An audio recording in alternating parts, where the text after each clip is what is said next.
পাহাড়ের প্রকৃতির ছোঁয়ায় নেইল পলিশ কিভাবে তৈরি হয় চলুন আপনাদের দেখাই সেই মায়াময় দেশি উপায়। সবচেয়ে আগে আমরা জঙ্গলের শুকনো ডালপালা পুড়িয়ে ছাই তৈরি করি।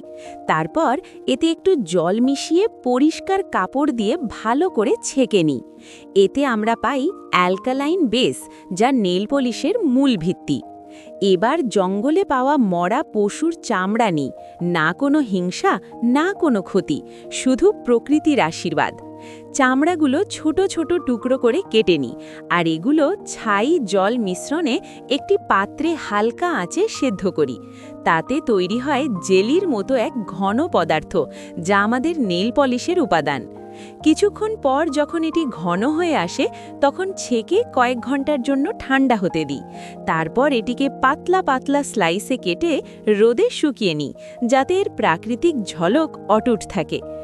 এখন এই শুকনো টুকরোগুলো একটি পাত্রে নিয়ে তাতে মিশিয়ে দিই খাঁটি দেশি মদ। এটাই নেল পলিশকে দেয় তরল রূপ।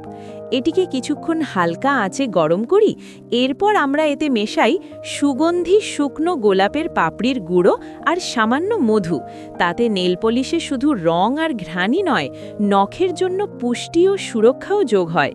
দেখুন, তৈরি হয়ে গেল আমাদের পাহাড়ি দেশি প্রাকৃতিক নেল পলিশ, যা নখকে শুধু সুন্দর আর উজ্জ্বলই করে না, বরং তাদের মজবুতও করে।